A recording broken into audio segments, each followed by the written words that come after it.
Next conversation, let's have, this is going to be our quasi Health Friday conversation. We have had the ongoing talk now countrywide, and it's actually gaining momentum. Started in Mombasa, went into Kwale, Kilifi, went into Taita Taveta. It has come all the way to Machakos. Governor Wavinya Ndeki is like, let's discuss this Muguka. Let's discuss what's happening. Can we have a conversation about it? And of course, we know the counties that produce Muguka are also having their own conversation. Embu, Meru, they're saying, okay, let's discuss Muguka in this hour. But what exactly is happening with Muguka? And that's why we have invited this morning Mahmoud Noor. He is the founder and chief mentor at Swahilipot Hub Foundation, based in Mombasa. Mahmoud, good morning. Good morning, Eric. Welcome to the hot seat of the situation. Thank you, and I'm honored to be here with you guys. Karibu sana. Asante sana. We want to hear what your experience is working with the youth, you as a mentor for the youth. And what this Muguka then is doing, what you have seen. But City will welcome you with the day's proverb, and then takwambia about nyama, halal meats. Well, this is our last proverb from the Republic of Zambia. The whole of this week, our proverbs have been from that country, the country of Zambia. Don't start a fight just because your companion is strong. Don't start a fight just because your companion is strong. Mahmoud, what's your interpretation of this?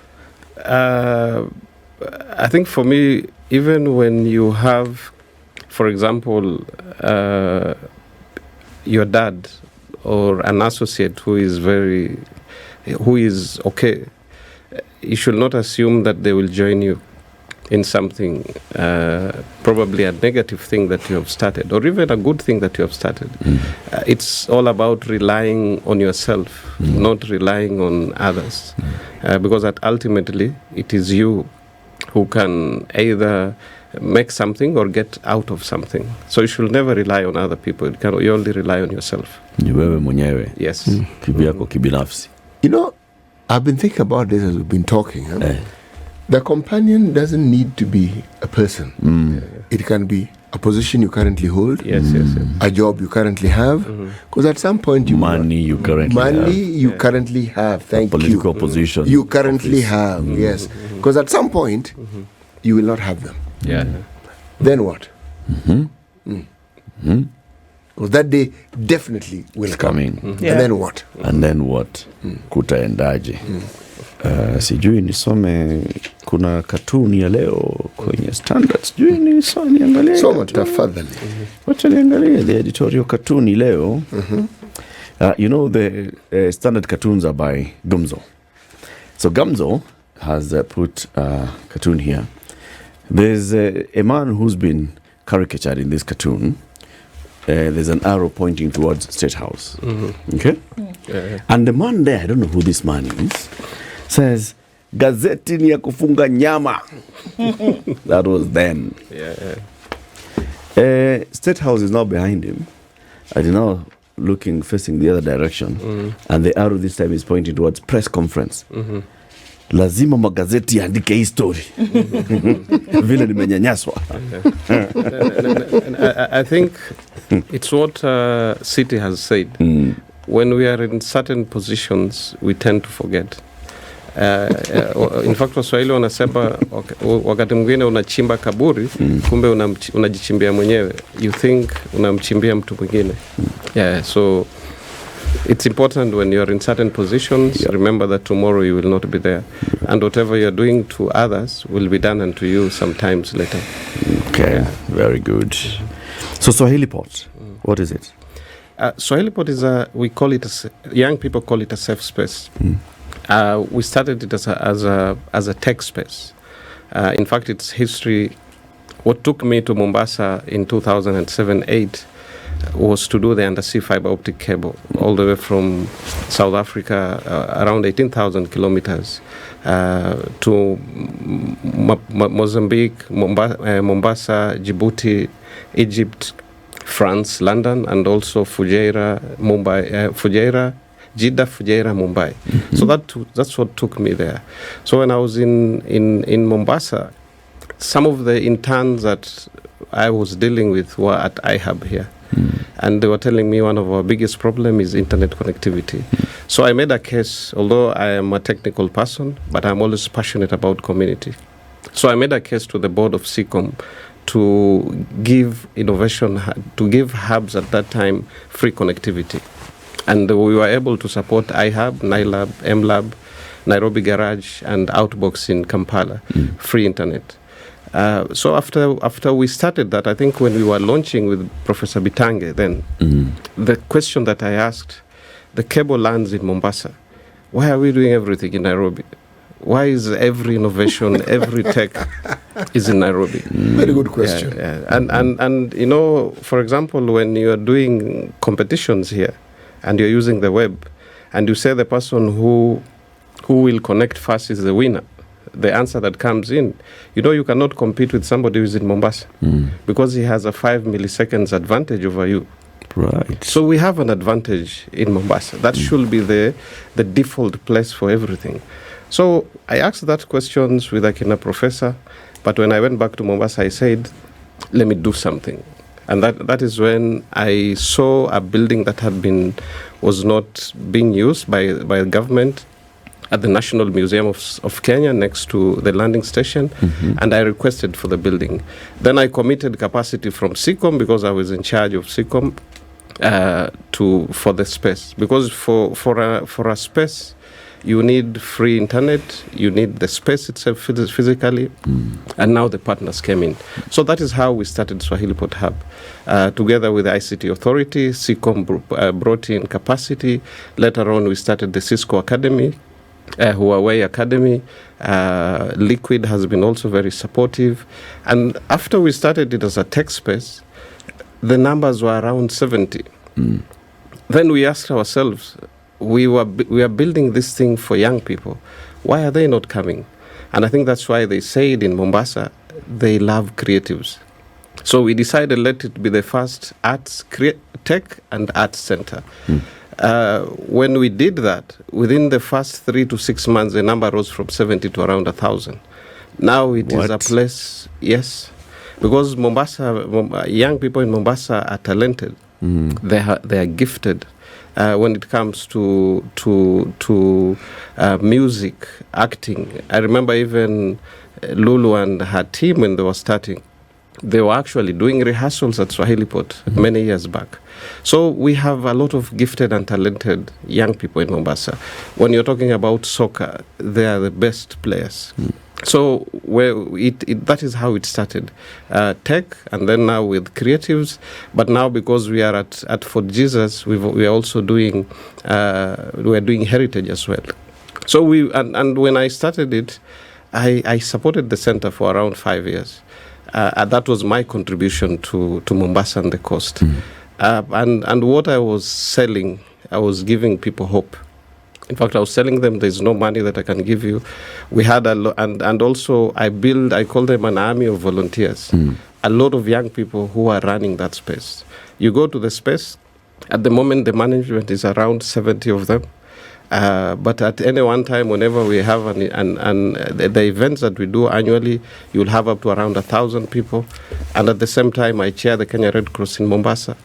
So it is the same young people that I work with.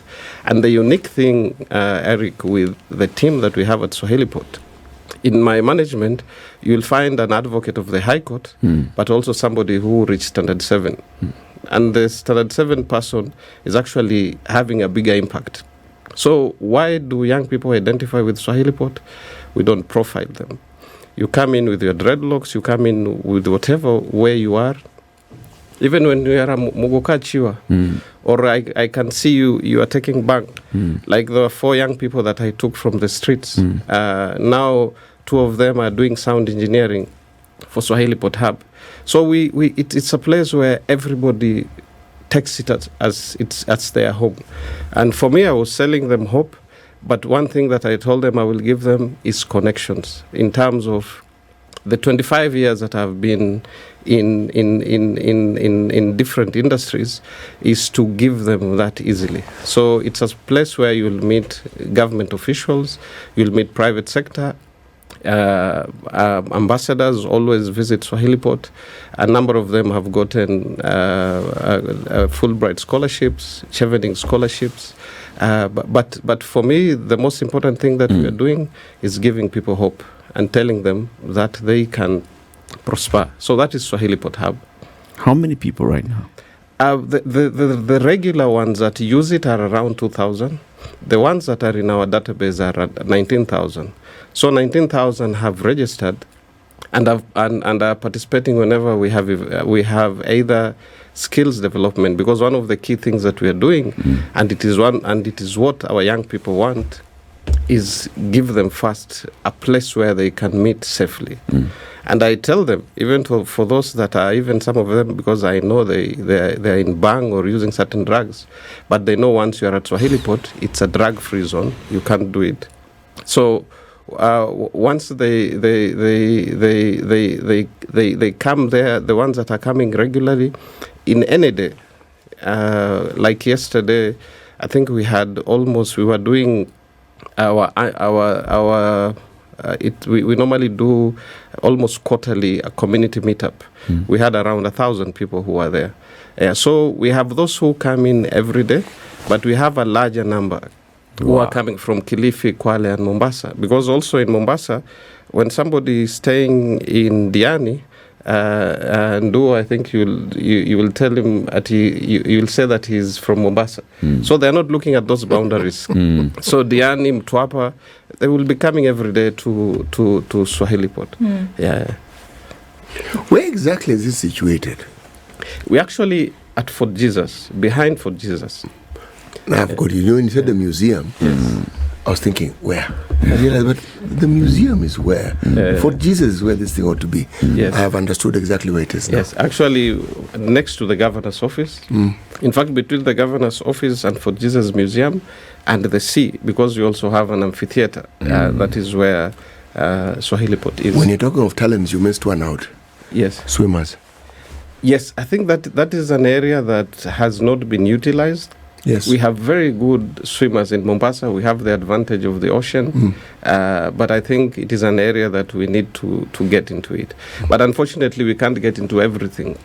At times, you need to select certain things that you think are your niche. Yeah. Yes. You've got to be strategic. Yes. Mahmoud, drug and substance abuse is rampant across the country, but it has affected the coastal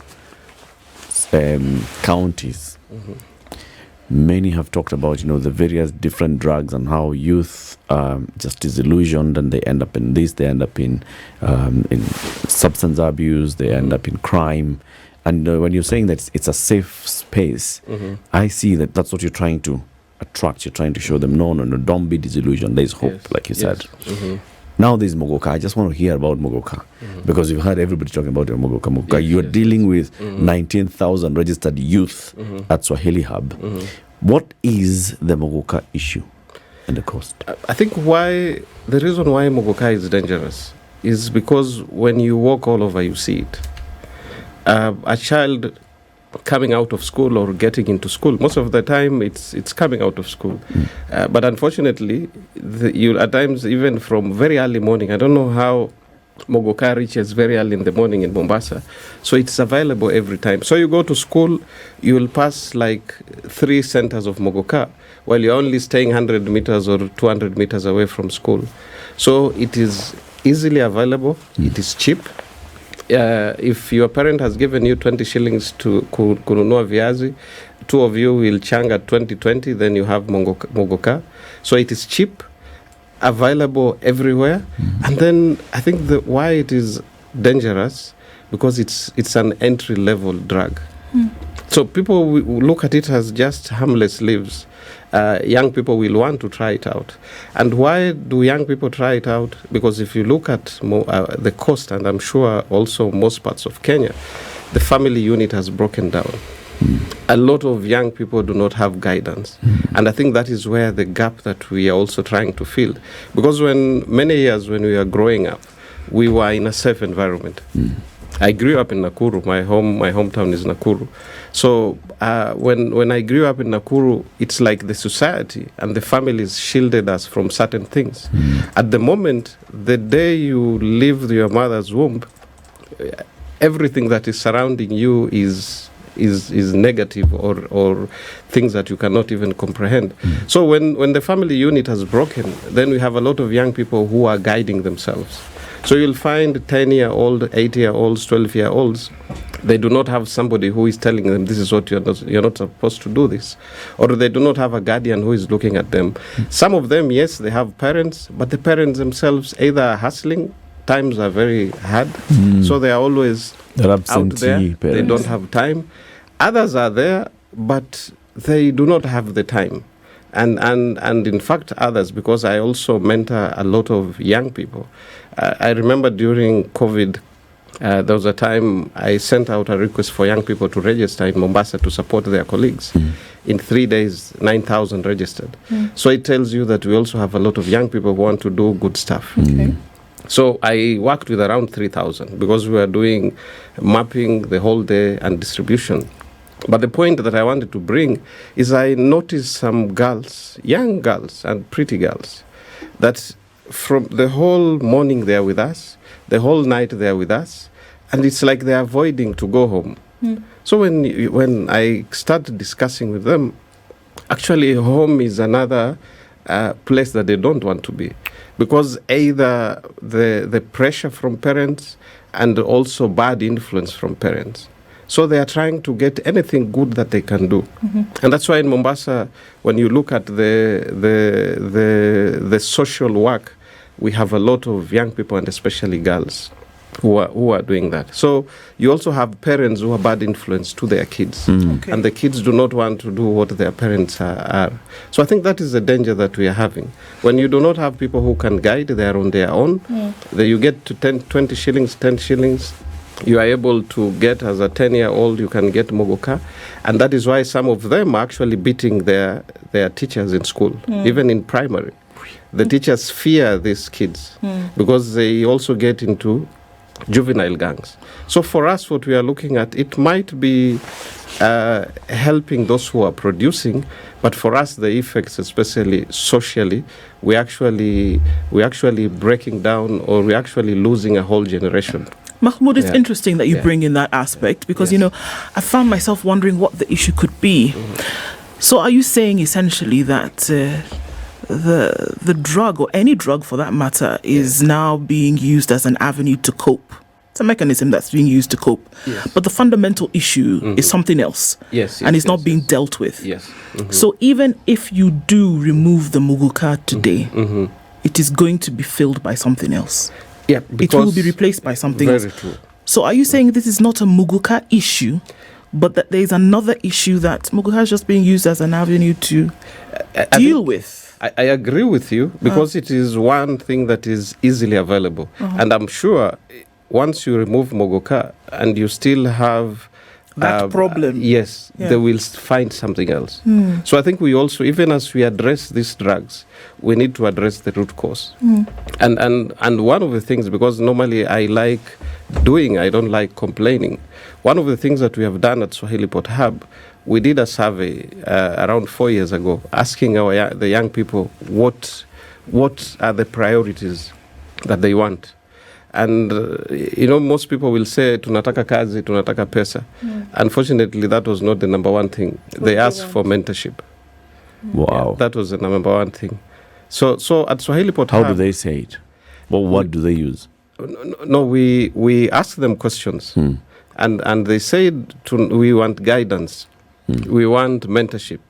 Because they do not have people who are holding their hands. So that is the number one thing that... You carried out a survey Yes. among these, The young people, yes. and let me just get detailed. So the question you asked was, what are the things that you prioritize as important in your life? Yes, without even telling them... There were no options given. Yes, yes, It is for them to actually yes, speak. Yes. And when you analyze the responses, the things you're saying are what were prevalent. Yes.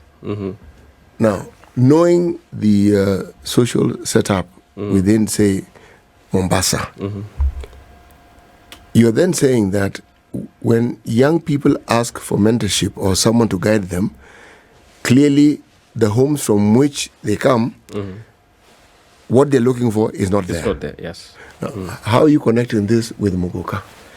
Why we are connecting it? Yes. It's because then when you do not have somebody who is guiding you in the right direction, then you are only in your own groups. And I think if you look at even the juvenile gangs, they recruit themselves, whether it is in school or out of school.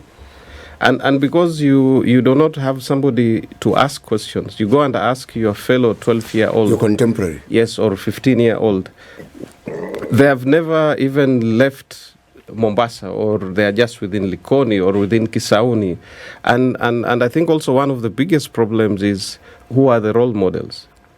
You'll see the role model in the society are the ones who are doing vices, because they are the ones who are living large, because either they are doing illegal stuff, they are stealing from other people, they are probably in drugs, either selling or whatever. So for you, and when you are a gangster, you are feared, and probably because unapiga watu ngeta, then you have money. So if these are your role models, because we are not seeing good people that are shining, so you want to be like them. So at 12-year-old, 13-year-old, I'm sure even the movies that they will be watching, it is gangsterism stuff. Yeah. So when they sit down, now they say for us to do like there's a program that I was working with Mama Shamsa in Nyali, with the Red Cross Swahilipot, and we were doing reforming, and I think that one I really need to give it to one OCS Chebi, who opened the police station to these gangsters to come in. So we were talking to them, and they were saying, because like there's a team that even beat up the police. So we're asking them, where do you get these guts? They say once they use those drugs, they see you like an insect. They can do anything to you. So I think that's why for us, why it is dangerous. You start with Muguka, then at times it doesn't get very high. Enough. There are some tablets they buy from the chemist. I don't know the name. It makes their lips blue. So once they have this, they can do anything. And then tomorrow you meet the same person, Eric. He has no idea that he did all that yesterday. Wow, looking at and the issues that you're saying are emerging from the number of years that you've worked there, and the youth that you've worked with, the other community leaders that you've engaged. There's clearly a breakdown here. But there's a breakdown of very many things. There's a breakdown of family unit. There's a breakdown at a bigger community level in terms of just community cohesion. There's a breakdown in government agencies that should be coming in to help as well, right? For example, Department of Children's Services, how good is it? The Social Services Department, how good is it? And all the others. So people who just get into one step wrong, they take the wrong turn completely. But back at the back of their mind, they know that they have taken a wrong step. Yeah. And that's why when they come to Swahili Hub, they know, when they're coming to Swahilipot rather, they know that this is a place where maybe I can get things right again. What are those systemic failures? What are they? I think you cannot pinpoint one person. You can't say it's government. You can't say it's parenting. You can't say it is the religious institutions or private sector. I think it's all of us. We all need to see the part that we are playing in this. For example, the private sector. If you do not build, if you do not invest in the young people and build a safer and healthy society, whom will you sell whatever you have to? So I think it is something altogether. But I also wanted to drift a little bit city. And it's one of the things that I also wanted to raise here. Yes, we have these issues, Muguka and all these negatives that is happening, but there are also very good things happening in Mombasa. And unfortunately, we normally give a lot of coverage to negativity, but also there are very good stories of young people innovators, entrepreneurs, people who are struggling to make a difference. And I think that is one area where, as Swahilipot and other partners, we try. We want to focus more on the innovators, on the young people who are struggling to do certain businesses, the startups that they have. Because now, when you start shedding Mombasa in positive light, then we'll be able also to attract more investment into Mombasa. But if the only story that anybody is hearing is insecurity, Muguka, drugs, etc., then we will never turn that around. And I think that's why for us at Swahilipot Hub, like what we do every year with the Pwani Innovation Week, even before the Pwani Innovation Week, like yesterday we were having the Pitching Thursday. For all these years, every Thursday, you have an idea, a business idea, you have something good that you want to do in the community, you come and pitch it in front of your fellow young people. Yesterday we were lucky that we had the Director General of ICROM from Rome, who witnessed the Pitching Thursday. So I think for us also is with the Pitching Thursday, then every year we have the Pwani Innovation Week, where we bring not only the whole of Kenya, but Africa and the world to come and see what young people of Mombasa are doing when it comes to innovation, when it comes to technology, when it comes to whatever business. And we tell them innovation is not only technology, it's just doing things in a better way. So for me also, I want to focus on that so that we dwell on investing for the future. Amplify the positive. Yes. Do you think, and it could serve as a political question, Mahmoud, but Yes. do you think that the ban on Muguka will solve the issue? A ban. I'm not going to say the ban. Do you think a ban on Muguka would solve the issue? I think it might to an extent, but I think the conversation more should be on regulation, because maybe people look an example of alcohol. It's a legal thing, but in fact, even its effect, you cannot compare it with Muguka. But why can't I, even when I go to the supermarket, I have to really look for it? They cannot even put billboards to advertise. When you are at home, you can't access it very fast while it's legal. So I think for me, it might not, it will solve to some extent, but I think what is important, people need a discussion around it so that everybody plays their part. For the social things that are not related to Muguka, because when you do, immediately you ban it, people will get an alternative. For those who are taking that so that they can cool off because of the frustrations that they have in life, they will look for something else. And maybe immediately they will go to even a harder drug or even a more tough one. So for me, it's about having a discussion. And that discussion should not only be about Muguka. I think it should be about our youth, and are we supporting them? Do they have a chance in life? Because a lot of them feel then they do not have a chance in life, and that's why they engage in these other things. So this should be a whole discussion. Yeah. So you're saying there's a generation of young people in Mombasa who do, when they glance at the future, what they see is gloom. They don't see hope. They don't see a future. Why? I think it's when you look at your surrounding. Why is it in Mombasa when you go to other places, the population is increasing? So even the intake in schools are increasing. But you go to some schools in Mombasa, you are told 15 years ago they had 4 streams, now they have 1 stream. Like, for example, Serani. It's Serani Secondary. So that is Serani Boys. By the way, for the girls, the enrollment is very high. I'm the chairman of the BOM for Mekatilili. Every day there are people who are coming in. I think we focused a lot in protecting the girl child. And this boy, either we neglected him or we allowed them to fend for themselves out there. So I think that if we need to focus on the key issues, more it will be on the boy child, because they have dropped out of schools for one reason or the other. I remember in 2018, because I had that time the deputy governor, who is an educationist, mentioning that the transition rate was around 38% from primary to secondary, where you have other parts of the country, it's almost 100%. So where did these boys go?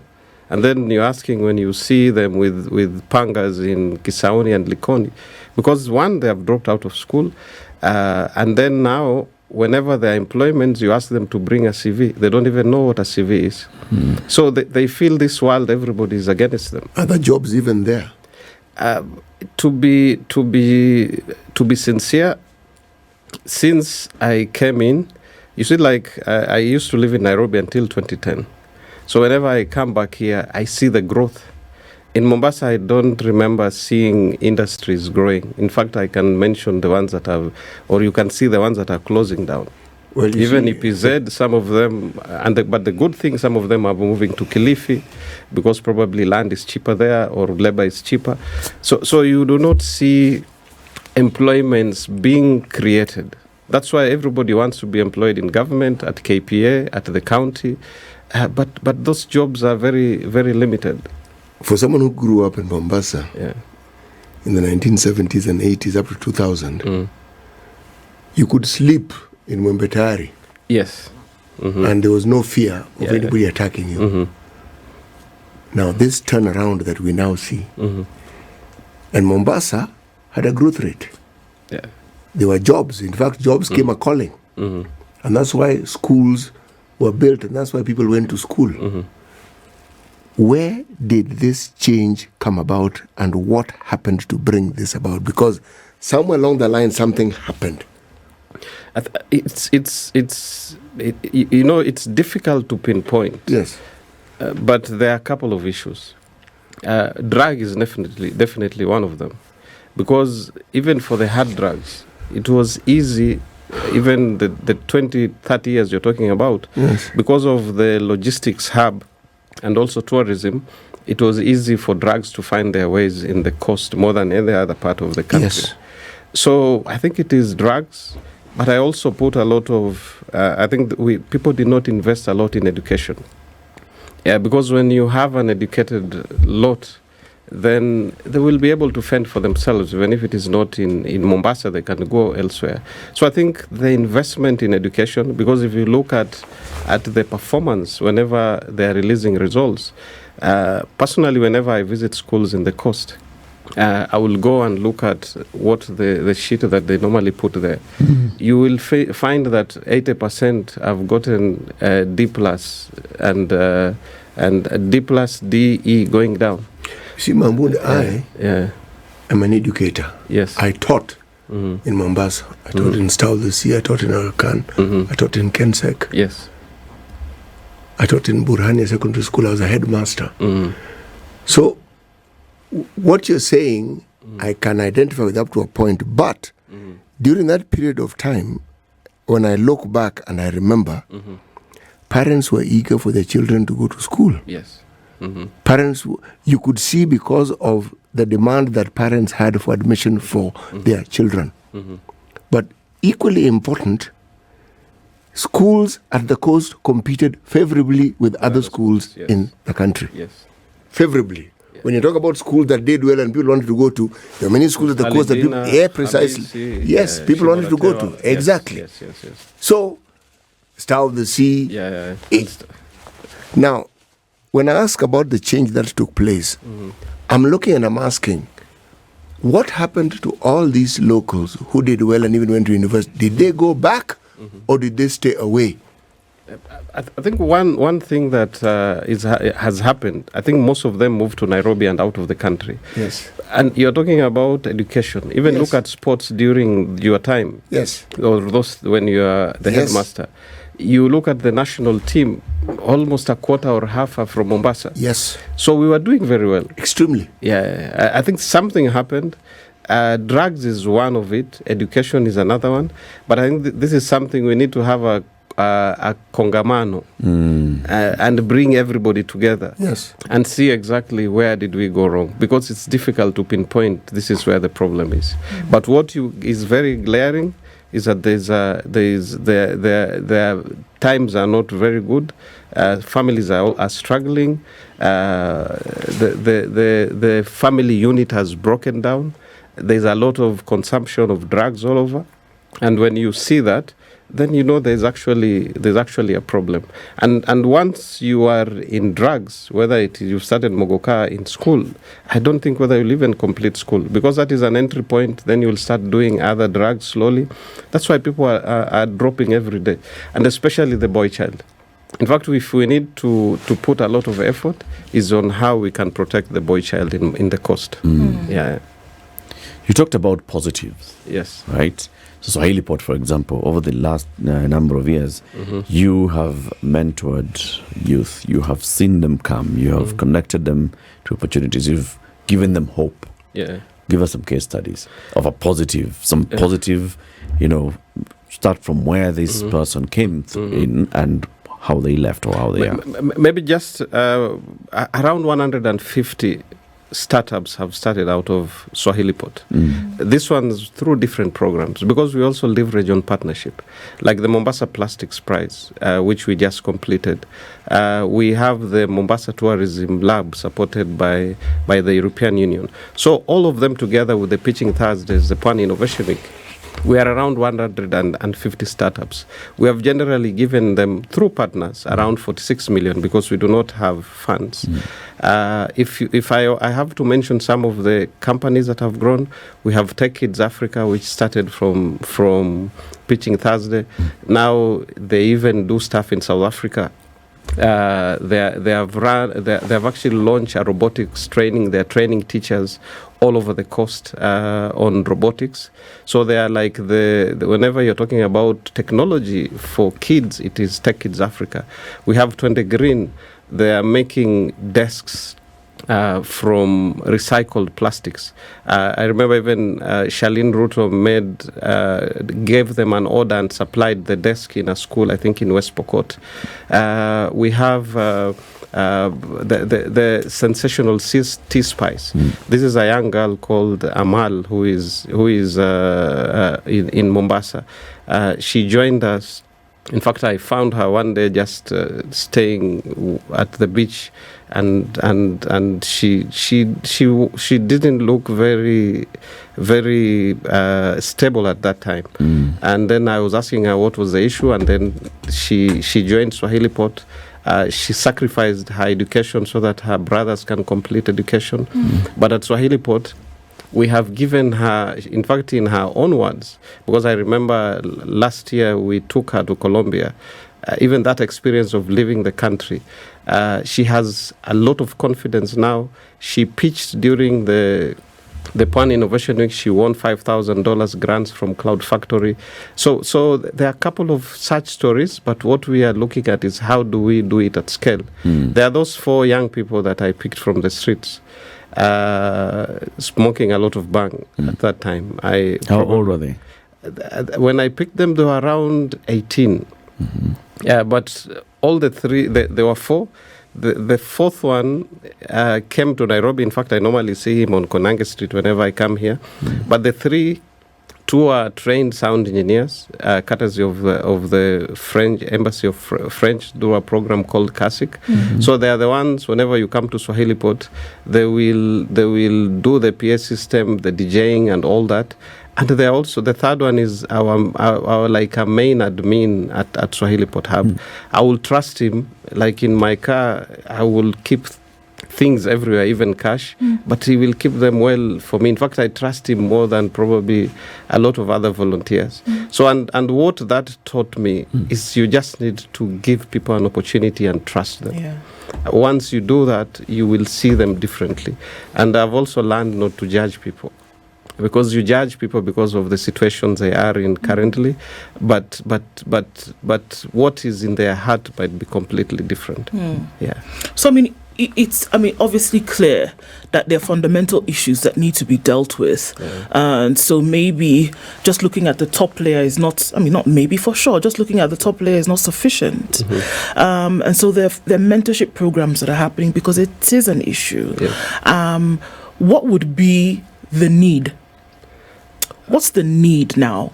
Because, I mean, you're doing things there through Swahilipot that when you talk about the guidance and, mentorship, that people themselves are asking for. It's not imposed on them. They're asking for this. And then there are 19,000 people who've passed through. So what would be the need that others would be called upon to say, come on, guys, let's fix the problem so we're not dealing with top layer issues? I think for me, I look at it, for example, like the program that we have started. We have around 170, we call them case managers or mentees. For us, what they are feeling is that the gap that we have seen, where our young people want somebody to take them step by step into the different things, processes of life. The first level that probably they do is that the self-discovery, because if we work on the mindset, you unlock the mindset of a young person, then they can run on their own. So there's a whole curriculum where we start with fixing, letting them know themselves. But for me, I think what is important is, can the church play their role? Can the parents do the same? And where we do not have parents, can we have social services to support these people? For us, we are doing what we can, but we can't do it at scale. Government can do it at scale. If people come together, they can do it at scale. So how do we fill that gap of young people who are disgruntled, hopeless, and they need to be supported one way or the other? But I'll go back to the same issue. Can we also highlight the positives? We have a lot of young people doing very good jobs. Can we use them more as role models? Even the ones who are doing, like I know this young man called Abbas, who was in the Wakali Kwanza thing, but now he's one of the role models in Nyali. Can we highlight them more and showcase them? Because if we highlight the right role models, then we will be able to have impact in the long run. But rally partners. And one of the things that we are very good at Swahilipot is convening partners. We believe we can only succeed through a collaborative network. We have the academia, we have the private sector. In fact, the Chamber of Commerce chapter in Mombasa is in the board of Swahilipot, and we've exchanged we also serve in their board. But maybe the last thing that we have done, and I saw it being very successful, is a pilot on demand-driven skills. Because we have young people who dropped out of school and they cannot go to the university because of either bad grades and all that. But we did a program where we went to the industry. Mombasa is known for tourism, and asked them, what are the gaps that you have? So others said we needed animators, others pizza chefs, others, they gave us all that list. And then what we did, with some funding that we got, we went to Boma and Kenya Methodist University. And we told them, can you curate something that the industry needs? So it becomes like a demand-driven. Right. So by the time we were finishing that training, 90% already had employment. And the interesting thing, when they were studying at KEMU, they had the student ID for the university. So I could see that pride. Feeling. Somebody who never thought of being in the university, although it was only 6 months, the graduation, the whole family came. Maybe nenda kemu bana. Yeah, in the university. And the university bana. Yeah. Mahmoud, thank you very much for this conversation. We'll welcome you again to come and tell us more about it. And also maybe one of these days, just come with one of these mentees and let's hear from them. Nice conversation. Mahmoud Noor is the founder and chief mentor at Swahilipot Hub Foundation in Mombasa. This is the Situation Room, the only way to start your day.